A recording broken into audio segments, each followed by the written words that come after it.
Car ರಾಮಚಂದ್ರಯ್ಯನವರ ಮನೆಯ ಮುಂದೆ ನಿಂತಾಗ ಲೀಲಾ ಮೊದಲ ನೋಟಕ್ಕೆ ಬೆರಗಾದಳು. ಮದುವೆಯ ಚಪ್ಪರ ವಿಶಾಲವಾಗಿತ್ತು. ಅದಲ್ಲದೆ ವಿಶೇಷ ರೀತಿಯ ಅಲಂಕರಣವೂ ನಡೆದಿತ್ತು. ಲೀಲಾ ಕಾರಿನಿಂದಿಳಿದಾಗ ಅವಳನ್ನು ಸ್ವಾಗತಿಸಲು ರಾಮಚಂದ್ರಯ್ಯನವರೇ ಧಾವಿಸಿ ಬಂದರು. ಓ ಬಾಮ್ಮ ಲೀಲು, ನೀನು ಇಷ್ಟು ಹೊತ್ತಾದರೂ ಬರಲಿಲ್ಲವೆಂದು ಕುಸುಮಳ ತಳಮಳ ವಿಪರೀತವಾಗಿ ಬಿಟ್ಟಿತ್ತು. ಅವಳನ್ನು ಸಮಾಧಾನ ಮಾಡುವುದೇ ನನಗೆ ದೊಡ್ಡದೊಂದು ಕೆಲಸವಾಗಿತ್ತು. ಇನ್ನು ನನಗೆ ನಿಶ್ಚಿಂತೆ. ಅಂದ ಹಾಗೆ ವೆಂಕಟಸುಬ್ಬಯ್ಯನವರು ಬರಲಿಲ್ಲವೇ? ಹಾಗೆ ಕೇಳುತ್ತಿರುವಂತೆಯೇ ಅವರ ಕಣ್ಣು ಲೀಲಳ ಹಿಂದೆ ನಿಂತ ಯುವಕರಿಬ್ಬರ ಕಡೆಗೂ ಹರಿಯಿತು. ಅಣ್ಣ ಬರಲಿಲ್ಲ. ಅವರು ಬರಲಾಗುವುದಕ್ಕಾಗಿ ಕ್ಷಮಾಪಣೆ ಕೋರಿ ಈ ಪತ್ರ ಕೊಟ್ಟಿದ್ದಾರೆ. ನನ್ನೊಂದಿಗೆ ಇವರುಗಳು ಬಂದಿದ್ದಾರೆ. ಇವರು ಮಿಸ್ಟರ್ ರಘು, ಇವರು ಮಿಸ್ಟರ್ ಶ್ಯಾಮ್ ಸುಂದರ್. ನಮಸ್ಕಾರ ಶ್ಯಾಮ್ ಸುಂದರ್, ರಘು ಇಬ್ಬರು ಒಟ್ಟಾಗಿಯೇ ನಮಸ್ಕರಿಸಿದರು. ನಮಸ್ಕಾರ, ಬನ್ನಿ ಒಳಗೆ. ರಾಮು, ಇವರಿಗೆ ಮಹಡಿಯ ಮೇಲಿನ ರೂಮು ತೋರಿಸಪ್ಪ. ನಡೆಯಿರಿ. ಕೈಕಾಲು ಮುಖ ತೊಳೆದುಕೊಂಡು ಊಟ ಕೇಳಿ. ರಾಮಚಂದ್ರಯ್ಯನವರು ಆಹ್ವಾನಿಸುತ್ತಲೇ ಅವಸರವಾಗಿ ಓಡಿಯಾಡಿ ಅವರನ್ನು ಒಳಗೆ ಕರೆದೊಯ್ದರು. ಲೀಲಳ ಮುಖ ಕಂಡೊಡನೆಯೇ ಮದುವೆಯ ಹೆಣ್ಣಾಗಿ ಕೋಣೆಯಲ್ಲಿ ಕುಳಿತಿದ್ದ ಕುಸುಮ ಒಮ್ಮೆಲೆ ಓಡಿ ಬಂದು ಲೀಲಳ ಕೈ ಹಿಡಿದು ಜಗ್ಗುತ್ತಾ ಕೇಳಿದಳು. ಲೀಲು, ನನ್ನ ನೆನಪಿದೆಯೇನೇ? ಅಂತೂ ಮದುವೆಗೆ ಬಂದೆಯಲ್ಲ. ಅಲ್ಲವೇ ಕುಸುಮ, ನಿನ್ನ ನೆನಪಿಲ್ಲದಿದ್ದರೆ ಬೇಲೂರಿನವರೆಗೂ ಬರುತ್ತಿದ್ದೇನೆ. ನಿನ್ನ ನೆನಪು ನನ್ನನ್ನು ಬಾಧಿಸುತ್ತಿದ್ದುದರಿಂದಲೇ ಇಲ್ಲಿಗೆ ಬಂದಿರುವುದು. ಲೀಲು ತನ್ನ ತೋರು ಬೆರಳಿನಿಂದ ಕುಸುಮಳ ಕೆನ್ನೆಯ ಮೇಲೊಂದು ಪುಟ್ಟ ಏಟು ಕೊಟ್ಟು ಹೇಳಿದಳು. ಕುಸುಮ ಲೀಲಳನ್ನು ತನ್ನ ಕೋಣೆಗೆ ಕರೆದುಕೊಂಡು ಹೋದಳು. ಕುಸುಮಳ ಆದೇಶದಂತೆ ಕುಸುಮಳ ಗೆಳತಿ ಶಾಂತಿ ದೊಡ್ಡ ಲೋಟದ ತುಂಬ ಪಾನಕವನ್ನು ತುಂಬಿ ತಂದು ಹೇಳಿದಳು. ಈ ಪಾನಕ ಕುಡಿಯಿರಿ. ಲೀಲ ತಲೆ ಎತ್ತಿ ನೋಡಿದಾಗ ಶಾಂತಿಯ ಕಣ್ಣುಗಳು ಲೀಲಳನ್ನೇ ಎವೆಯಿಕ್ಕದೆ ದಿಟ್ಟಿಸುತ್ತಿದ್ದವು. ಇಷ್ಟೊಂದು ಪಾನಕ ಈಗ ಬೇಡ. ಲೀಲಾ ಶಾಂತಿಯ ಪ್ರೀತಿಯ ಒತ್ತಡವನ್ನು ನವರಾಗಿ ನಿರಾಕರಿಸುತ್ತಾ ಹೇಳಿದಳು. ನೀನು ಕುಡಿಯಬೇಕು. ತೆಗೆದುಕೋ ಲೀಲಾ. ಕುಸುಮಳ ಪ್ರೀತಿಯ ಒತ್ತಾಯ.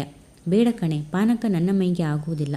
ಹೋಗಲಿ, ಕಾಫಿಯೋ ಬಾದಾಮಿಯ ಹಾಲೋ ಆದರೆ ಕುಡಿಯುತ್ತೀ ತಾನೆ? ಶಾಂತಿ, ಬಾದಾಮಿ ಹಾಲು ಮಾಡಿಸಿಕೊಂಡು ಬಾ. ಶಾಂತಿ ಕುಸುಮಳ ಆಜ್ಞೆಯನ್ನು ಪಾಲಿಸಲು ಒಳಗೆ ಓಡಿದಳು. ಏ ಕುಸುಮ, ನನಗೆ ನೀನು ಇಷ್ಟೊಂದು ಉಪಚಾರ ಮಾಡುವವಳು. ಇನ್ನು ನಿನ್ನವರನ್ನು ನೀನು ಇನ್ನು ಹೇಗೆ ನೋಡಿಕೊಳ್ಳುತ್ತೀಯೋ ಎಂದು ನನಗೆ ಕುತೂಹಲವಾಗಿ ಬಿಟ್ಟಿದೆ. ಅವರನ್ನು ನಾನು ಅಷ್ಟೊಂದು ಉಪಚರಿಸಬೇಕಾದ ಪ್ರಸಂಗ ಬರುವುದೇ ಇಲ್ಲ. ಅಂದರೆ ಅರ್ಥವಾಗದವಳಂತೆ ಕೇಳಿದಳು ಲೀಲಾ. ಅವರು ಮೊದಲಿನಿಂದಲೂ ನನಗೆ ಪರಿಚಿತರೆ. ಅವರು ಬೇರೆ ಯಾರೂ ಹೊರಗಿನವರು ಅಲ್ಲ ಕಣೆ, ನನ್ನ ಸೋದರತೆಯ ಮಗನೇ. ಓ, ಮನೆಯ ಭಾವನೆ ಅಂತ ಸಲುಗೆ ಅನ್ನು. ಶಾಂತಿ ಒಳಗೆ ಬಂದು ಎಲೆ ಹಾಕಿ ಬಡಿಸಿರುವುದಾಗಿ ಲೀಲಳಿಗೆ ಕರೆ ಮುಟ್ಟಿಸಿದಳು. ಎಲ್ಲ ಮಾತು ನಿಧಾನವಾಗಿ ಹೇಳ್ತೀನಿ. ನೀನು ಮೊದಲು ಹೋಗಿ ಊಟ ಮಾಡಿ ಬಾ. ಅಂದ ಹಾಗೆ ನಿನ್ನೊಂದಿಗೆ ಬೇರೆ ಯಾರೂ ಬಂದಿರುವರಂತೆ? ರಘು ಒಬ್ಬರು, ಶ್ಯಾಮ್ ಸುಂದರ್ ಇನ್ನೊಬ್ಬರು. ಇಬ್ಬರೇ? ಅಂದರೆ ನಿನ್ನ ಬೆನ್ನಿಗೆ ಅಂಟಿಕೊಂಡ ರೆಕ್ಕೆಗಳ ಹಾಗೆ ಅನ್ನು. ಸುಮ್ಮನೆ ಏನೇನೋ ಹೇಳಬೇಡ. ಸರಿಯಾದ ವಿಚಾರ ಏನು ಅಂತ ನಾನು ನಿನಗೆ ತಿಳಿಸುತ್ತೇನೆ. ಅಗತ್ಯವಾಗಿ ತಿಳಿಸುವೆಯಂತೆ. ಮೊದಲು ಊಟ ಮಾಡಿಕೊಂಡು ಬಾ. ಶಾಂತಿ ಊಟದ ಮನೆಯಲ್ಲಿ ಲೀಲಳನ್ನು ಕೂಡಿಸಿದಾಗ ಅವಳೊಂದಿಗೆ ರಘು ಮತ್ತು ಶ್ಯಾಮ್ ಸುಂದರ್ ಕೂಡ ಕುಳಿತಿದ್ದರು. ಮಧ್ಯೆ ಮಧ್ಯೆ ಶಾಂತಿಯ ಉಪಚಾರ ನಡೆದಿತ್ತು. ಗಲಿಬಿಲಿಯಾಗಿ ಓಡಿಯಾಡಿಕೊಂಡಿದ್ದ ಶಾಂತಿ ಸರಳವಾಗಿ ಹಾಸ್ಯದ ಚಟಾಕಿಗಳನ್ನು ಕೂಡ ಹಾರಿಸುತ್ತಿದ್ದಳು. ಊಟ ಮುಗಿಸಿ ಮೇಲೆದ್ದಾಗ ಅವರುಗಳಿಗೆ ಕೈ ತೊಳೆಯಲು ಸರಿಯಾದ ಸ್ಥಳದ ನಿರ್ದೇಶನವನ್ನು ಮಾಡಿಸಿದವಳು ಅವಳೇ. ಶ್ಯಾಮ್ ಸುಂದರ್, ರಘು ಊಟ ಮುಗಿಸಿ ಶಾಂತಿ ತಂದು ಮುಂದಿಟ್ಟಿದ್ದ ವೀಳ್ಯವನ್ನು ಮೆಲ್ಲುತ್ತಾ ತಮ್ಮ ಕೋಣೆಯಲ್ಲಿ ಅಡ್ಡಾದರು. ಅಂದು ಸಂಜೆಗೆ ವರಪೂಜೆ. ಲೀಲಾ ವರಪೂಜೆಯ ವೈಖರಿಯನ್ನು ಕಂಡು ತನ್ನ ಮನಸ್ಸಿನಲ್ಲಿಯೇ ಮೆಲುವಾದ ಊಹೆಗಳನ್ನು ಮೂಡಿಸಿಕೊಂಡಳು.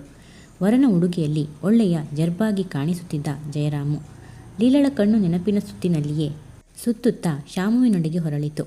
ಶಾಮು ಆಶ್ಚರ್ಯಚಕಿತನಾಗಿ ವರಪೂಜೆಯ ಶಾಸ್ತ್ರ ವಿಧಿಗಳನ್ನು ಗಮನಿಸುತ್ತಿದ್ದರೆ ರಘು ಮುಗುಳು ನಗೆಯ ಹೊನಲನ್ನು ಹರಿಸಿ ತನ್ನ ತುಂಟು ನೋಟವನ್ನು ಲೀಲಳೆಡೆಗೆ ಹರಿಸಿದ್ದ.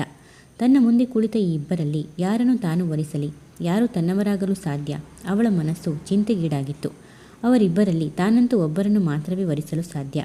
ಆದರೆ ಆ ಸಾಧ್ಯತೆಗೆ ಆಯ್ಕೆಯ ಬಗೆ ಅವಳ ಚಿಂತೆಯ ಗುಂಗಿಗೆ ಓಲಗದ ಸದ್ದು ಅಡ್ಡಿಪಡಿಸಿದಂತೆನಿಸಿತು. ಹೆಂಗಳೆಯರ ಓಡಾಟ, ಹೊಸ ಸೀರೆ ರವಿಕೆಗಳ ಸರಪರ ಹರಿದಾಟ, ಚಿಕ್ಕ ಚಿಕ್ಕ ಮಕ್ಕಳ ಕಿರುಚಾಟ, ನಲಿದಾಟ, ಮಂತ್ರಪಠಣ, ಹೂವು ಗಂಧಗಳ ಪರಿಮಳ, ಎದೆಯಲ್ಲಿ ಏಳುತ್ತಿರುವ ಭಾವಗಳ ತುಡಿತ ಇವೆಲ್ಲವನ್ನೂ ಕಂಡಾಗ ಲೀಲಾ ಯಾವುದೋ ಬೇರೊಂದು ಹೊಸ ಪ್ರಪಂಚಕ್ಕೆ ಕಾಲಿಟ್ಟವಳಂತೆ ಭಾವಪರವಶಳಾದಳು. ಮರುದಿನ ಧಾರೆಯ ಸಮಯದಲ್ಲಿ ಅಂತೂ ಲೀಲಳ ಮನಸ್ಸು ತನ್ನ ಮುಂದೆ ನಡೆಯುತ್ತಿರುವ ದೃಶ್ಯದಲ್ಲಿ ತಲ್ಲೀನವಾಗಿತ್ತು.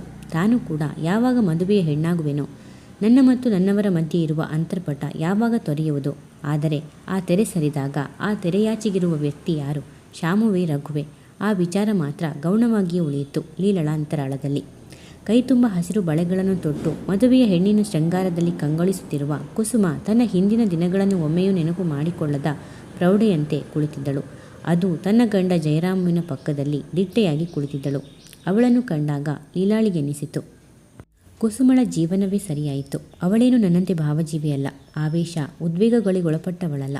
ಜೀವನದಲ್ಲಿ ಬಂದುದನ್ನು ಬರಬಹುದಾದುದನ್ನು ನಿರ್ವಿಕಾರವಾಗಿ ಸ್ವಾಗತಿಸುವ ಹೆಣ್ಣು. ಆ ಪ್ರವೃತ್ತಿ ಈಗ ಅವಳ ಪಾಲಿಗೆ ಒಂದು ವರವೇ ಆದಂತಿದೆ. ನನ್ನಂತೆ ಸಂಶಯ ಪಡುವ ಹೆಣ್ಣಿಗೆ ಎಲ್ಲ ಸಮಸ್ಯೆಯೇ ಎನಿಸಿತು. ಅವಳೊಮ್ಮೆ ಕಣ್ಣು ತಿರುಗಿಸಿ ನೋಡಿದಾಗ ಮುಂದಿನ ಸಾಲಿನ ಕುರ್ಚಿಗಳಲ್ಲಿಯೇ ಇಬ್ಬರೂ ಅಕ್ಕಪಕ್ಕಗಳಲ್ಲಿಯೇ ಮಂಡಿಸಿದ್ದರು ಶ್ಯಾಮ್ ಸುಂದರ್ ಮತ್ತು ರಘು. ಶ್ಯಾಮ್ ಸುಂದರ್ ಮತ್ತು ರಘು ಇಬ್ಬರೂ ಅಕ್ಕಪಕ್ಕದಲ್ಲಿ ಕುಳಿತಿದ್ದರು. ಅವರ ಮನಸ್ಸಿನಾಳದ ವಿಚಾರಗಳು ಒಂದೇ ವ್ಯಕ್ತಿಯನ್ನು ಕುರಿತೇ ಆಗಿದ್ದವು. ಆ ವ್ಯಕ್ತಿ ಬೇರೆ ಯಾರೂ ಆಗಿರದೆ ಲೀಲಳೆ ಆಗಿದ್ದಳು. ಹಾಗೆನ್ನುವುದಕ್ಕೆ ಅವರು ಒಮ್ಮೊಮ್ಮೆ ಲೀಲಳೆಡೆಗೆ ತಮ್ಮ ತುಂಟು ನೋಟ ಹಾಯಿಸುತ್ತಿದ್ದುದೇ ಸಾಕ್ಷಿ. ಜೀರಿಗೆ ಬೆಲ್ಲದ ಧಾರೆ, ಅಕ್ಕಿಯ ಧಾರೆ, ಮುಹೂರ್ತ, ಮಾಂಗಲ್ಯ ಧಾರಣೆ ಮುಂತಾದ ಶಾಸ್ತ್ರ ವಿಧಿಗಳೆಲ್ಲ ಮುಗಿದ ಬಳಿಕ ಕುಸುಮ ತನ್ನ ಕೋಣೆಯನ್ನು ಹೊಕ್ಕಾಗ ಅವಳ ಸುತ್ತಲೂ ಹೆಂಗಳೆಯರ ಪುಟ್ಟ ತಂಡವೇ ಸುತ್ತುವರಿದಿತ್ತು.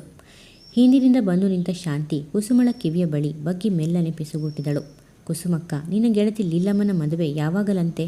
ವರ ಯಾರಂತೆ? ಕುಸುಮ ತನ್ನ ಹಣೆಯ ಮೇಲಿದ್ದ ಬಾಸಿಂಗವನ್ನು ಕೈಯಿಂದ ಒಮ್ಮೆ ಸರಿಪಡಿಸಿಕೊಂಡು ಲೀಲಳತ್ತ ತುಂಟ ನೋಟ ಹರಿಸಿ ಕೇಳಿದಳು. ಲೀಲು ಸುತ್ತು ಬಳಸಿ ಮಾತಾಡಿ, ನನಗೆ ಅಭ್ಯಾಸವಿಲ್ಲ ಕಣೆ. ನಿನ್ನ ಮದುವೆ ಯಾವಾಗ? ನಿನ್ನ ಮದುವೆಯಾಗುವ ಗಂಡು ಯಾರು? ನಮಗೆ ತಿಳಿಸಲೇ ಇಲ್ಲವಲ್ಲ. ತೋರಿಸಿ ಬಿಡು. ನನ್ನ ಮದುವೆಗೆ ನೀನು ಬಂದೇ ಬರುತ್ತೀಯಲ್ಲ, ಆಗ ತಾನೇ ತಿಳಿಯುತ್ತೆ. ಕುಸುಮಕ್ಕ, ಒಬ್ಬಳು ನಿಮ್ಮ ಮದುವೆಗೆ ಬರಬಹುದು, ಆದರೆ ನಾವೆಲ್ಲ ಎಲ್ಲಿ ಬರುವುದಕ್ಕಾಗುತ್ತೆ ಲೀಲಮ್ಮ? ಖಂಡಿತ ವರ ಯಾರು ಅಂತ ತೋರಿಸಿಬಿಡಿ. ಶಾಂತಿಯ ಬೇಡಿಕೆಯ ದನಿ. ನೀನು ಕೂಡ ಖಂಡಿತ ಬರಬೇಕಮ್ಮ ಶಾಂತಿ. ನೀವಿಬ್ಬರೇನು ಹೋಗಿ ಬರಬಹುದು, ಆದರೆ ನಮ್ಮಗಳ ಗತಿ? ಅದೆಲ್ಲ ಪ್ರಯಾಸವೇ ಬೇಡ. ಹೇಗೂ ವರ ಇಲ್ಲಿಯೇ ಬಂದಿದ್ದಾರಂತಲ್ಲ, ತೋರಿಸಿ. ಪಕ್ಕದಲ್ಲಿಯೇ ಕುಳಿತಿದ್ದ ಮುತ್ತೈದೆಯೊಬ್ಬಳ ದಿಟ್ಟವಾಣಿ. ವರ ಇಲ್ಲಿಯೇ ಬಂದಿದ್ದಾರೆ, ತೋರಿಸಿ. ಎಂಥ ದಿಟ್ಟ ಪ್ರಶ್ನೆ ಈಕೆಯದು. ಆದರೆ ಆ ವಿಷಯ ಹೇಳಿದವರು ಯಾರೋ? ಇವರು ಯಾರನ್ನು ವರನೆಂದು ತಿಳಿದುಕೊಂಡಿರುವರೋ ಕೇಳಿಬಿಡಬೇಕು ಎನಿಸಿತು. ಆದರೆ ಹಿಂದೆಯೇ ಬಂದು ನಿಂತ ಕುಸುಮಳ ತಾಯಿ ಶಾರದಮ್ಮನವರು ಮುಗುಳು ನಗೆ ಚೆಲ್ಲಿ ಹೇಳಿದರು. ವರ ಕಾಲೇಜಿನ ಲೆಕ್ಚರರ್ ರಘುರಾಮ ಎಂತಲಂತೆ. ಅವರಿಗೆ ಲೀಲಳನ್ನು ಕೊಡುವುದು ಎಂದು ಲೀಲಳ ತಂದೆ ಒಂದು ಸಲ ನಮ್ಮ ಮನೆಯಲ್ಲಿ ಹೇಳಿದ್ದರು. ಓ, ನಿಮ್ಮ ಗುಟ್ಟು ರಟ್ಟಾಯಿತು ಬಿಡಿ. ಅಂದರೆ ಆ ಇಬ್ಬರಲ್ಲಿ ರಘುರಾಮ್ ಯಾರು ಎಂದು ಪತ್ತೆ ಹಚ್ಚಿದರೆ ನಮ್ಮ ತಪಾಸಣೆ ಮುಗಿದ ಹಾಗೆ ಆಯಿತು. ಶಾಂತಿ ಗೆದ್ದವಳಂತೆ ಹೇಳಿದಳು. ಅಯ್ಯೋ ಪೆದ್ದಿ, ನೀನು ಹೇಗೆ ತಪಾಸಣೆ ನಡೆಸುತ್ತೀಯೇ? ಅಷ್ಟೊಂದು ಶ್ರಮ ನಿನಗೇಕೆ? ನಮ್ಮ ಲೀಲಳೆ ತೋರಿಸುತ್ತಾಳೆ. ಅದುವರೆಗೂ ಸ್ವಲ್ಪ ಸಮಾಧಾನದಿಂದಿರು. ಏನಮ್ಮ ಲೀಲಾ, ನನ್ನ ಮಾತು ನಿಜವೇ ತಾನೆ? ಎಲ್ಲಿ, ನೀನೇ ತೋರಿಸು. ಲೀಲಳ ಮನಸ್ಸು ಪೇಚಿನಲ್ಲಿ ಬಿದ್ದಿತ್ತು. ಅವಳು ಧಾರಾಳವಾಗಿ ರಘುವನ್ನೇ ತಾನು ಮದುವೆಯಾಗುವುದೆಂದು ಎಲ್ಲ ಗೆಳತಿಯರೆದುರಿಗೂ ಹೇಳಿಕೊಳ್ಳಲು ಸಿದ್ಧಳಿರಲಿಲ್ಲ. ಏಕೆಂದರೆ ಅವಳ ಮನಸ್ಸು ಶ್ಯಾಮುವಿನಡೆಗೆ ಪದೇ ಪದೇ ವಾಲುತ್ತಿತ್ತು. ಲೀಲಳ ಈ ಮನೋಭಾವವನ್ನು ಮಾನಸ ಪ್ರವೃತ್ತಿ ಎಂದು ಬಗೆದು ನಕ್ಕ ಕುಸುಮ ಹೇಳಿದಳು. ಶಾಂತಿ, ಹೀಗೆ ಮಾಡು. 2 ಬಟ್ಟಲುಗಳಲ್ಲಿ ಕಾಫಿ ತೆಗೆದುಕೊಂಡು ಹೋಗಿ ಇದು ರಘುರಾಮ್ಗೆ ಎಂದು ಸುಮ್ಮನೆ ಎತ್ತಿ ಹಿಡಿ. ಆಗ ರಘುರಾಮ್ ಕೈ ನೀಡಿ ತೆಗೆದುಕೊಳ್ಳುತ್ತಾರೆ. ಇನ್ನೊಮ್ಮೆ ಇದು ಶ್ಯಾಮ್ ಸುಂದರ್ಗೆ ಎನ್ನು.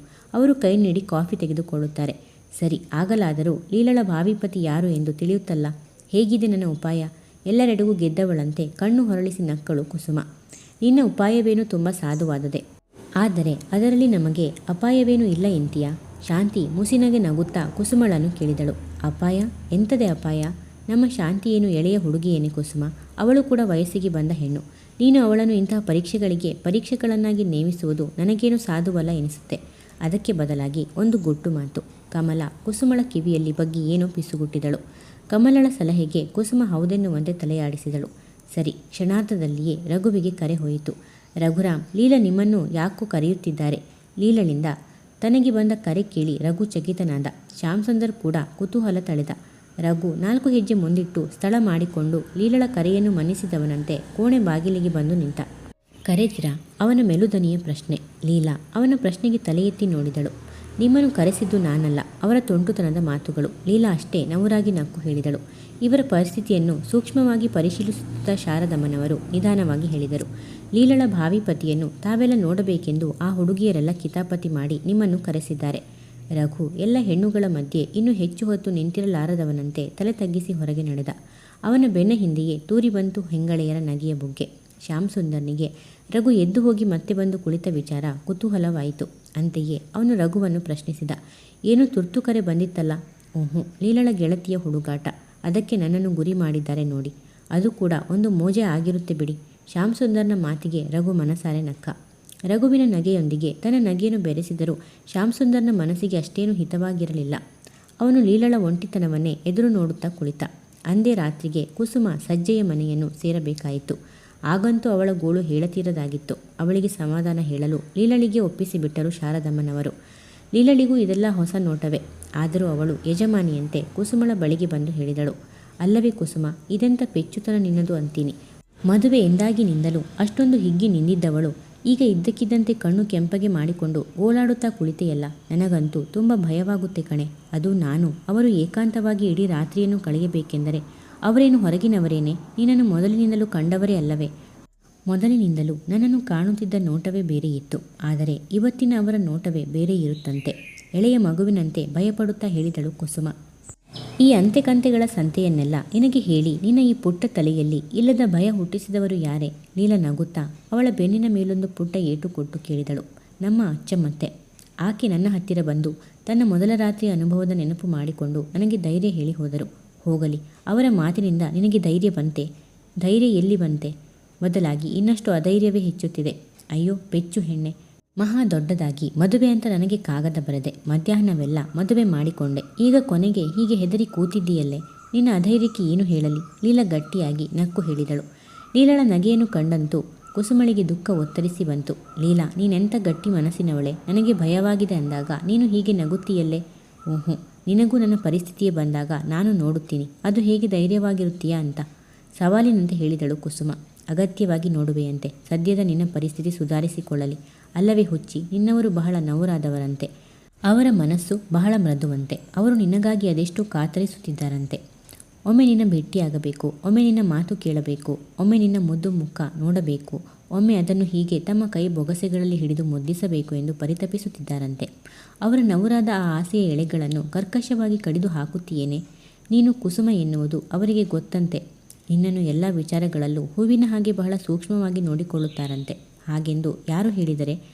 ಕುಸುಮ ಲೀಲಳ ಮಾತಿನಲ್ಲಿ ಯಾವುದೋ ಆಸೆಯ ಎಳೆಗಳನ್ನು ಕಂಡವಳಂತೆ ಕೇಳಿದಳು. ಯಾರು ಹೇಳುತ್ತಾರೆ? ನಿನ್ನವರೇ ಹೇಳಿದರು. ನನ್ನವರು ನಿನ್ನ ಮುಂದೆ ಹೇಳಿದರೆ?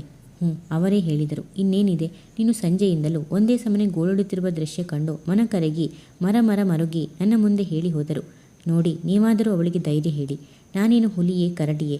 ಅದೇಕೆ ಕುಸುಮ ನನ್ನನ್ನು ಕಂಡು ಅಷ್ಟೇಕೆ ಹೆದರಬೇಕು ಎಂದರು. ಅವರ ಮನಸ್ಸು ನಿನಗೆ ಚೆನ್ನಾಗಿ ಅರ್ಥವಾಯಿತು ತಾನೆ? ಲೀಲಳ ಒಂದೊಂದು ಮಾತಿನಲ್ಲೂ ನಂಬಿಕೆಯ ಬಲವನ್ನು ಊರಿಸಿಕೊಂಡ ಕುಸುಮ ತನ್ನ ಅಳುವನ್ನು ನಿಲ್ಲಿಸಲು ಪ್ರಯತ್ನಿಸಿದಳು. ಎಲ್ಲಿ? ನೀನು ತುಂಬ ಜಾಣೆ. ಹೋಗಿ ಮುಖ ತೊಳೆದುಕೊಂಡು ಬಾ, ಜಡೆ ಹಾಕುತ್ತೇನೆ. ಕುಸುಮ ಲೀಲಳ ಮಾತಿಗೆ ಮರುಳಾಗಿದ್ದಳು. ಅವಳು ಕೀಲು ಗೊಂಬೆಯಂತೆ ಮೆಲ್ಲನೆ ನಡೆದು ಮುಖ ತೊಳೆಯಲು ಹೊರಟಳು. ಲೀಲ ತನ್ನ ಮಾತಿಗೆ ತಾನೇ ನಕ್ಕಳು. ಇಷ್ಟು ಮೊಂಡು ಹಿಡಿದಿದ್ದ ಕುಸುಮ ಅದು ಹೇಗೆ ಬದಲಾಗಿ ಬಿಟ್ಟಳಮ್ಮ ಲೀಲಾ? ನಿನ್ನ ಮಾತಿನ ಜಾಣ್ಮೆ ತುಂಬ ದೊಡ್ಡದು. ಮಗಳು ಬದಲಾಯಿಸಿದ ಬಗ್ಗೆ ಆಕೆಯ ತಾಯಿಯ ಜೀವ ಹಿಗ್ಗಿತು. ಲೀಲಳಿಗೆ ಅದೊಂದು ಮೋಜೆನ್ನಿಸಿತು. ಲೀಲಾ ಹಾಸಿಗೆಯ ಮೇಲೆ ಹೊರಳಿಕೊಂಡಾಗ ಅದೊಂದು ಉದ್ದವಾದ ರಾತ್ರಿ ಎನ್ನಿಸಿತು. ಮರುದಿನ ಬೆಳಗು ಕುಸುಮ ಬಂದು ಲೀಲಳ ಬಳಿ ಕುಳಿತು ಮೆಲುದನಿಯಲ್ಲಿ ನಕ್ಕು ಹೇಳಿದಳು. ನೀನೆಂಥ ಸುಳ್ಳಿಯೇ ಲೀಲಾ? ಎಲ್ಲ ನಿಜವೇನೋ ಎನ್ನುವಂತೆ ಹೇಳಿಬಿಟ್ಟೆ. ಯಾಕಮ್ಮ? ನಾನೇನು ಸುಳ್ಳು ಹೇಳಿದ್ದೆ? ನೀನು ನನ್ನವರನ್ನು ಭೇಟಿಯಾಗಲೂ ಇಲ್ಲವಂತೆ. ಅವರು ನಿನ್ನೊಂದಿಗೆ ಏನೂ ಹೇಳಲೂ ಇಲ್ಲವಂತೆ. ಹಾಗೆ ನಾನು ಸುಳ್ಳು ಹೇಳದಿದ್ದರೆ ನೀನು ನಿನ್ನವರು ಹೇಳಿದಂತೆ ಕೇಳುತ್ತಿದ್ದೆಯಾ? ಈಗ ಹೇಳು, ನನ್ನ ಸುಳ್ಳಿನಿಂದ ನಿನಗೇನು ಬಾಧೆ ಇಲ್ಲವಲ್ಲ? ತುಂಟ ಹುಡುಗಿ, ನನ್ನನ್ನು ಗೋಳುಗುಟ್ಟಿಸುತ್ತೀಯಾ? ತಾಳು, ನಿನ್ನ ಮದುವೆಗೆ ನಾನು ಬಂದು ಇದರ 10 ಪಟ್ಟು ಸೇಡು ತೀರಿಸಿಕೊಳ್ಳುತ್ತೇನೆ. ಕುಸುಮ ಲೀಲಳ ಬೆನ್ನ ಮೇಲೆ ತುಂಟ ಗುದ್ದು ಗುದ್ದಿ ನಕ್ಕಳು. ಅಯ್ಯೋ, ಬೆನ್ನು ನೋಯುತ್ತಿದೆ ಬಿಡೆ. ನೀನಂತೂ ಒಂದೇ ರಾತ್ರಿಗೆ ಒರಟಿಯಾಗಿ ಬಿಟ್ಟಿದ್ದಿ. ಕುಸುಮಳ ಕೈಗಳನ್ನು ತನ್ನ ಕೈಗಳಿಂದ ತಳ್ಳುತ್ತಾ ನಕ್ಕಳು ಲೀಲು. ಲೀಲಳ ಮಾತಿಗೆ ಕುಸುಮ ಬಿದ್ದು ಬಿದ್ದು ನಕ್ಕಳು. ಲೀಲಾ ಕುಸುಮಳಿಂದ ಬಿಡಿಸಿಕೊಂಡು ಹೊರಗೆ ಬಂದಾಗ ಅವಳಿಗಾಗಿ ಕಾದಿದ್ದ ಶ್ಯಾಮ್ ಸುಂದರ್ ಹೇಳಿದ. ಗೆಳತಿಯ ಮದುವೆಯ ಸಂಭ್ರಮದಲ್ಲಿ ಊರಿಗೆ ಹೊರಡುವ ಚಿಂತೆಯನ್ನೇ ಮರೆತಂತೆ ಕಾಣುತ್ತೆ. ಹಾಗೇನಿಲ್ಲ ಸರ್, ನಾನು ಕೂಡ ಹಿಂದೆ ಊರಿಗೆ ಹೊರಡುವ ನಿರ್ಧಾರ ಮಾಡಿದ್ದೀನಿ. ಶಾರದಮ್ಮನವರು ಬಲವಂತ ಮಾಡಿ ಊಟ ಮಾಡಿಕೊಂಡು ಹೋಗುವಂತೆ ತಡೆದಿದ್ದಾರೆ. ಅದಾದ ತಕ್ಷಣವೇ ಬೇಲೂರಿನಿಂದ ಬಿಡುಗಡೆಗೆ ಮೊದಲು ಒಂದು ಮುಖ್ಯ ವಿಷಯವನ್ನೇ ಮರೆತಿದ್ದೀರಿ. ಯಾವ ವಿಷಯ ಸರ್? ಬೇಲೂರು ಚೆನ್ನಕೇಶವನ ದರ್ಶನ. ಅದಂತೂ ಖಂಡಿತ ಮರೆತಿಲ್ಲ ಸರ್. ಅಗತ್ಯವಾಗಿ ಹೋಗಿ ಬರೋಣ. ಈಗ ಹೊರಟರೆ ನಿಮ್ಮ ಅಭ್ಯಂತರವಿಲ್ಲವಲ್ಲ? ರಘು ಹಿಂದಿನಿಂದ ಬಂದು ಪ್ರಶ್ನಿಸಿದ. ಧಾರಾಳವಾಗಿ ಆಗಬಹುದು. ಲೀಲು ರಘು ಮತ್ತು ಶ್ಯಾಮ್ ಸುಂದರ್ನೊಂದಿಗೆ ಚೆನ್ನಕೇಶವನ ದೇವಾಲಯಕ್ಕೆ ಹೊರಟಳು. ಚೆನ್ನಕೇಶವನ ಭವ್ಯ ಮೂರ್ತಿಯ ದರ್ಶನ, ಪೂಜೆ, ಮಂಗಳಾರತಿಗಳಾದ ಬಳಿಕ ಸೌಮ್ಯ ನಾಯಕಿ ಅಮ್ಮನವರ ದರ್ಶನ ಪಡೆದಳು. ದೇವಾಲಯದ ಹೊರಾಂಗಣದ ಸುತ್ತಲೂ ತುಂಬಿರುವ ಶಿಲ್ಪಕಲೆಗಳನ್ನು ಕಂಡಾಗ ಲೀಲಾ ಮೈಮರೆತವಳಂತೆ ನಿಂತಳು. ಶಿಲಾ ಬಾಲಿಕೆಯರ ಭಾವಪೂರ್ಣವಾದ ಮೈಕಟ್ಟು, ಆ ಮೋಹಕವಾದ ನೋಟ, ಸೌಂದರ್ಯದ ಮಾಟ ಎಲ್ಲವನ್ನೂ ಕಂಡಾಗ ಸ್ತ್ರೀಯ ಸರ್ವ ಲಕ್ಷಣಗಳನ್ನು ಶಿಲೆಯಲ್ಲಿ ತುಂಬಿ ಭದ್ರಪಡಿಸಿ ನಮ್ಮ ಮುಂದೆ ತೆರೆದಿಟ್ಟಿದ್ದಾನೆ ಶಿಲ್ಪಿ ಎನ್ನಿಸಿತು. ಶಿಲಾ ಬಾಲಿಕೆಯರ ವರ್ಣ ಕಪ್ಪಾದರೂ ನೈಜತೆ ಅಲ್ಲಿ ಮನೆ ಮಾಡಿ ಕಂಗೊಳಿಸುತ್ತಿರುವಂತೆನಿಸಿತು. ಶ್ಯಾಮ್ ಸುಂದರ್ ಲೀಲಳ ಬಳಿ ನಿಂತು ಕೈ ಮಾಡಿ ತೋರಿಸಿ ವಿವರಿಸುತ್ತಿದ್ದ. ಲಕ್ಷಣ ಗ್ರಂಥಗಳಲ್ಲಿ ಸ್ತ್ರೀಯ ಅಂಗಾಂಗಗಳ ಸೌಂದರ್ಯವನ್ನು, ಅವುಗಳ ರೇಖಾಕೃತಿಗಳನ್ನು ವರ್ಣಿಸಿರುವಂತೆ. ಆದರೆ ಅಂಥ ಶ್ರಮವೇ ಬೇಕಾಗುವುದಿಲ್ಲ ಇಲ್ಲಿ ಬಂದವರಿಗೆ. ಹೆಣ್ಣಿನ ಮೈ ಅಂಗಾಂಗಗಳ ಸಮಪ್ರಮಾಣ, ಆ ಕೃಶಕಟಿ, ಭ್ರಕುಟಿತ ನಯನ, ಭಾರಕ್ಕೆ ಜಗ್ಗಿದ ತೋಳು ತೊಡೆಗಳು. ಲೀಲು ಶ್ಯಾಮ್ ಸುಂದರ್ನ ಮಾತಿನ ವರ್ಣನೆಗೆ ಮನಸೋತವಳಂತೆ ಹೆಜ್ಜೆ ಹಾಕುತ್ತಾ ಅವನ ಹಿಂದೆಯೇ ನಡೆದಿದ್ದಳು. ರಘು ಅನ್ಯಮನಸ್ಕನಾಗಿ ಅವೇ ಶಿಲ್ಪಗಳನ್ನು ವೀಕ್ಷಿಸುತ್ತಿದ್ದ. ಅವನ ಕಣ್ಣಿನಲ್ಲಿ ಅವು ಶಿಲಾ ಬಾಲಕಿಯರಾಗಿರದೆ ಜೀವಂತ ಹೆಣ್ಣುಗಳೇ ಆಗಿದ್ದರು. ಒಬ್ಬಳು ನಾಚಿ ನೀರಾಗಿ ನಿಂತಂತೆ, ಇನ್ನೊಬ್ಬಳು ಧೈರ್ಯಶಾಲಿಯಾಗಿ ಬಂದವರ ಕಂಡವರ ದೃಷ್ಟಿಯನ್ನೆದುರಿಸುವ ಎದೆಗಾರ್ತಿಯಾಗಿ ನಿಂತಂತೆ, ಮತ್ತೊಬ್ಬಳು ಮೋಹ ಪಾಶವನ್ನು ಬೀರಿ ತನ್ನ ನಳಿದೋಳುಗಳನ್ನು ಬೀಸಿ ತನ್ನನ್ನು ಸುತ್ತುಗಟ್ಟಿ ಬಂಧಿಸಲು ಅಣಿಯಾದವಳಂತೆ ಒಂದೇ ಎರಡೇ ಅವನ ಮನಸ್ಸು ಮೋಡಿಯಲ್ಲಿ ಸಿಕ್ಕಂತಿತ್ತು. ರಘು ತನ್ನ ನೋಟವನ್ನು ಲೀಲಳತ್ತ ಹರಿಸಿದಾಗ ಅವನ ತೋಳುಗಳು ಅವಳನ್ನು ಒಮ್ಮೆಲೆ ತನ್ನ ತೋಳ್ತೆಕ್ಕೆಯಲ್ಲಿ ಬಂಧಿಸಿಬಿಡುವ ಸಾಹಸ ಮಾಡುತ್ತಿದ್ದವು. ಹಿಂದೆಯೇ ಶ್ಯಾಮ್ ಸುಂದರ್ ತಮ್ಮೊಂದಿಗಿರುವ ಅರಿವಾಗಿ ತನ್ನ ಮನಸ್ಸಿನ ಸ್ಥಿತಿಯನ್ನು ಊಹೆ ಮಾಡಿಕೊಂಡು ತನ್ನಲ್ಲೇ ನಕ್ಕ. ಲೀಲಾ ಊರಿಗೆ ಹೊರಟಾಗ ಶಾರದಮ್ಮನವರು ಅವಳಿಗೆ ಉಡುಗೊರೆಯಾಗಿ ಸೀರೆಯೊಂದನ್ನಿಟ್ಟು ಹೇಳಿದರು, ಲೀಲು, ನೀನು ಕುಸುಮಳ ಮದುವೆಗೆ ಬಂದದ್ದು ತುಂಬ ಸಂತೋಷ. ಅಷ್ಟೇ ಅಲ್ಲ, ನೀನು ಕುಸುಮಳ ಮದುವೆಗೆ ಬಂದು ನಮ್ಮ ಮೇಲೆ ಹೊರೆ ಹೊರಿಸಿದ್ದಿ. ನಾವು ಇದರಲ್ಲಿ ಅಲ್ಪ ಸ್ವಲ್ಪ ತೀರಿಸುವುದಾದರೂ ನಿನ್ನ ಮದುವೆಗೆ ಬರಲೇಬೇಕು. ಬರುತ್ತೇವೆ. ನಿಮ್ಮ ಆತ್ಮೀಯ ವಿಶ್ವಾಸದ ಮುಂದೆ ನನಗೆ ಮಾತೇ ಹೊರಡುತ್ತಿಲ್ಲ. ಹೊರಡುವ ಮೊದಲು ಕುಸುಮ ಲೀಲಳ ಹಣೆಗೆ ಬೊಟ್ಟಿಟ್ಟು ಉಡುಗೊರೆಯನ್ನಿಟ್ಟು ಮೆಲುದನಿಯಲ್ಲಿ ಹೇಳಿದಳು, ಲೀಲು, ಮದುವೆ ಎಂದರೆ ನನಗೆ ನಿನ್ನೆಯವರೆಗೂ ಭಯವಿತ್ತು ಕಣೆ. ಆದರೆ ಈ ಭಯ ಈಗಿಲ್ಲ. ಬದಲಾಗಿ ಅದೊಂದು ಬಗೆಯ ಸೊಗಸು ಅನ್ನಿಸಿಬಿಟ್ಟಿದೆ. ಅಷ್ಟೇ ಅಲ್ಲ, ಇನ್ನು ಏನೇನು ಹೊಸ ಹೊಸ ಅನುಭವಗಳು. ನಾನಂತೂ ಬಾಯಿ ಬಿಟ್ಟು ಹೇಳಲಾರೆ. ಆದಷ್ಟು ಬೇಗ ನೀನು ಮದುವೆಯಾಗಿ ಅವೆಲ್ಲ ಅನುಭವಗಳನ್ನು ನಿನ್ನವಾಗಿಸಿಕೊ. ಲೀಲಾ ಕುಸುಮಳ ಮಾತಿಗೆ ಹುಸಿ ಕೋಪ ನಡೆಸಿ ಅವಳ ಬೆನ್ನ ಮೇಲೊಂದು ಪುಟ್ಟ ಗುದ್ದು ಗುದ್ದಿ ಹೇಳಿದಳು, ನೀನಂತೂ ನಿನ್ನೆಯಿಂದ ಪೂರ ಬದಲಿಸಿಬಿಟ್ಟೆ. ಎಲ್ಲ ನಿನ್ನ ಧೈರ್ಯದ ಪ್ರಭಾವವಮ್ಮ. ಲೀಲಾ ವಿಧಿ ಇಲ್ಲದವಳಂತೆ ಬೀಳ್ಕೊಂಡು ಕಾರು ಹತ್ತಿದಳು. ಕಾರು ಬೆಂಗಳೂರಿಗೆ ಹೊರಟಿತ್ತು. ರಘು ಅವಳ ಮುಖವನ್ನೊಮ್ಮೆ ನೋಡಿದ. ಲೀಲಳ ಮುದ್ದಾದ ಹಣೆಗೆ ಕೆಂಪಗಿನ ಗುಂಡು ಕುಂಕುಮದ ಬೊಟ್ಟು ವಿಶೇಷ ರೀತಿಯ ಸೊಬಗನ್ನು ಮೂಡಿಸಿತ್ತು. ಲೀಲಾ ನಾಚಿಕೊಂಡವಳಂತೆ ತಲೆ ತಗ್ಗಿಸಿದಳು. ಅವಳು ಏನಾದರೂ ಮಾತಾಡಲೇಬೇಕೆಂದು ಹಠ ತೊಟ್ಟವಳಂತೆ ಮೆಲ್ಲಗೆ ಕೇಳಿದಳು, ಪ್ರವಾಸ ಚೆನ್ನಾಗಿತ್ತೆ? ನೆನಪಿನ ಸಿಹಿ ಬುತ್ತಿಯನ್ನೇ ಕಟ್ಟಿ ತಂದ ಹಾಗಿದೆ. ಶ್ಯಾಮ್ ಸುಂದರ್ ತಟ್ಟನೆ ಹೇಳಿದ, ನೀವು ನನ್ನೊಂದಿಗಿಲ್ಲದಿದ್ದರೆ ನನ್ನ ಮನಸ್ಸಿಗೆ ನೆಮ್ಮದಿಯೇ ಇದ್ದಂತಿರುವುದಿಲ್ಲ. ನೀವು ಹಾಗೆ ಹೇಳಿ ಹೊಗಳಿ ನನ್ನ ಗುಣಮೌಲ್ಯವನ್ನು ಹೆಚ್ಚಿಸುತ್ತಿದ್ದೀರಿ. ಇವರ ಸಂಭಾಷಣೆಯಿಂದ ರಘು ಚಕಿತಗೊಂಡ. ಲೀಲಳ ಮುಖವನ್ನೊಮ್ಮೆ ರಘು ಪರೀಕ್ಷಾರ್ಥದ ದೃಷ್ಟಿಯಿಂದ ಗಮನಿಸಿದ.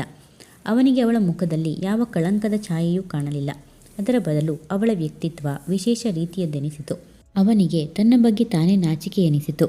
ನದಿಯು ತನ್ನ ಪಾತ್ರವನ್ನು ಬದಲಿಸಿಕೊಂಡು ಹರಿಯುವಂತೆ ತನ್ನ ಸಂಕುಚಿತ ಮನೋಭಾವದ ಗತಿಯನ್ನು ಬದಲಿಸಿಕೊಂಡು ಸಮಾಧಾನ ರೀತಿಯಲ್ಲಿ ಹೇಳಿದ, ನಮ್ಮ ಬೇಲೂರಿನ ಪ್ರವಾಸ ಮರೆಯಲಾಗದ ಪ್ರವಾಸ. ನಮ್ಮೊಂದಿಗೆ ಶ್ಯಾಮ್ ಸುಂದರ್ ಬಂದಿರುವುದು ಹೆಚ್ಚಿನ ರೀತಿಯ ನೆನಪಿನ ಸಿಹಿಯನ್ನು ಉರಿಸಿದೆ. ಅದುವರೆಗೂ ಸುಮ್ಮನಿದ್ದ ಶ್ಯಾಮ್ ಸುಂದರ್ ತನ್ನ ಹೆಸರನ್ನು ರಘು ಹೇಳಿದೊಡನೆಯೇ ಅದೇ ಹಿಗ್ಗಿನಿಂದಲೇ ಹೇಳಿದ, ರಘು, ಆ ವಿಚಾರವಾಗಿ ನಾನು ನಿಮ್ಮನ್ನು ಅಭಿನಂದಿಸಬೇಕೆಂದಿದ್ದೆ.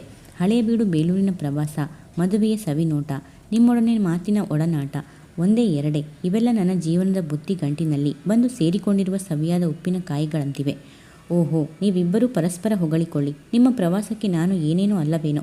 ಲೀಲಳ ಹುಸಿ ಮುನಿಸಿನ ಪ್ರಶ್ನೆ.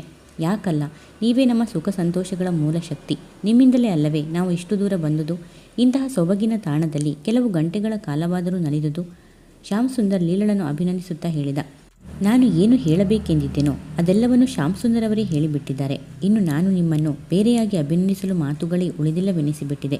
ರಘು ನಗುತ್ತಾ ಹೇಳಿದ, ಹಾಗಿದ್ದರೆ ಶ್ಯಾಮ್ ಸುಂದರ್ ನಿಮ್ಮ ಪ್ರತಿನಿಧಿ ಅನ್ನಿ ಎಂದು ಛೇಡಿಸಿ ಕೇಳಬೇಕೆನಿಸಿತು ಲೀಲಳಿಗೆ. ಆದರೆ ಹಾಗೆ ಕೇಳಲು ಅವಳಿಗೆ ಸೌಜನ್ಯ ಅಡ್ಡ ಬಂದಿತ್ತು.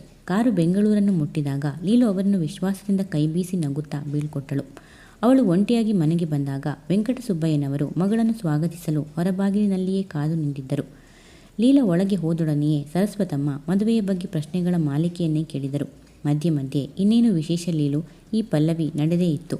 ಲೀಲು ತಾಯಿಯ ಎಲ್ಲ ಪ್ರಶ್ನೆಗಳಿಗೂ ಶಾಂತವಾಗಿಯೇ ಉತ್ತರಿಸುತ್ತಿದ್ದಳು. ಇದನ್ನು ಕಂಡ ವೆಂಕಟಸುಬ್ಬಯ್ಯನವರು ಹೆಂಡತಿಯಡೆಗೆ ನಸು ಕೋಪ ಬೀರಿ ಹೇಳಿದರು, ಅದ್ಯಾಕೆ ಆ ಮಗುವನ್ನು ಹಾಗೆ ಗೋಳಾಡಿಸುತ್ತೀಯೇ? ಪ್ರಯಾಣದ ಆಯಾಸದಿಂದ ಬಳಲಿ ಬಂದಿದ್ದಾಳೆ ಹುಡುಗಿ. ಅವಳು ಸುಧಾರಿಸಿಕೊಂಡ ಮೇಲೆ ಏನು ವಿಚಾರಿಸಿಕೋಬೇಕೋ ಕೇಳಿಕೋ. ಲೀಲು, ನೀನು ಮೊದಲು ಹೋಗಿ ಸುಧಾರಿಸಿಕೊಳ್ಳಮ್ಮ. ನಿನಗೆ ಮನಸ್ಸು ಬಂದಾಗ ಮದುವೆಯ ವಿಚಾರ ಹೇಳುವೆಯಂತೆ. ಲೀಲಾ ತಂದೆಯ ಅಭಿಮಾನಕ್ಕೆ ಮುಗ್ಧಳಾದವಳಂತೆ ಮೆಲ್ಲಗೆ ಒಳಗೆ ಹೊರಟಳು. ಅವಳು ಹಾಸಿಗೆ ಮೇಲೆ ಉರುಳಿಕೊಂಡಿದ್ದರೂ ಅವಳ ಮನಸ್ಸು ಸವಿ ನೆನಪುಗಳನ್ನು ಸುರುಳಿ ಬಿಚ್ಚಿ ತೋರಿಸುತ್ತಿತ್ತು. ಅವಳಿಗೆ ಈ ಪ್ರಯಾಣದ ಬಗ್ಗೆ ಏನೋ ಒಂದು ವಿರುದ್ಧ ಹಿಗ್ಗಾಗಿತ್ತು. 2 ಗಂಡುಗಳನ್ನು ಹೀಗೆ ತನ್ನ ಮೋಡಿಯಲ್ಲಿ ಕುಣಿಸುತ್ತಿರುವ ಬಗ್ಗೆ ಹೆಮ್ಮೆ ಎನಿಸಿತು. ಶ್ಯಾಮ್ ಸುಂದರ್ ರಘು ಇಬ್ಬರು ತನ್ನ ಪ್ರೇಮದ ಹೂವಿನ ಸುತ್ತ ಸುತ್ತುತ್ತಿರುವ ಭ್ರಮರಗಳು. ತನ್ನ ಹೃದಯದ ಬಟ್ಟಲಿನ ಪ್ರೇಮದ ಮಧುವನ್ನು ಪಾನ ಮಾಡಲು ಆತುರದಿಂದ ಧಾವಿಸುತ್ತಿರುವ ದುಂಬಿಗಳು ಎನಿಸಿತು. ಶ್ಯಾಮ್ ಸುಂದರ್ ರಘು ಅವರಿಬ್ಬರ ಯೋಚನೆಯು ಹೀಗೆಯೇ ಹರಿದಿತ್ತು. ಲೀಲಳ ಮೇಲಿನ ಬಯಕೆ ಅವರ ಅಂತರಂಗಗಳಲ್ಲಿ ತೀರದ ದಾಹವನ್ನು ಹುಟ್ಟಿಸಿತ್ತು. ಪ್ರಿಯ ವೀಕ್ಷಕರೇ, ಈ ಕಥೆ ನಿಮಗೆ ಇಷ್ಟವಾದರೆ ಒಂದು ಲೈಕ್ ಮಾಡಿ, ಕಮೆಂಟ್ಸ್ ಮಾಡಿ, ಶೇರ್ ಮಾಡಿ. ಹೊಸದಾಗಿ ನಮ್ಮ ಚಾನಲ್ನ ನೋಡ್ತಾ ಇದ್ದರೆ ಸಬ್ಸ್ಕ್ರೈಬ್ ಮಾಡ್ಕೊಂಡು ನೋಡಿ ಮತ್ತು ಬೆಲ್ ಐಕಾನ್ ಕ್ಲಿಕ್ ಮಾಡಿ. ಇದರಿಂದ ನನ್ನ ಎಲ್ಲ ವಿಡಿಯೋಗಳ ನೋಟಿಫಿಕೇಷನ್ ನಿಮಗೆ ಬೇಗನೆ ತಲುಪುತ್ತದೆ. ಕಥೆ ಕೇಳಿದ್ದಕ್ಕೆ ಧನ್ಯವಾದಗಳು.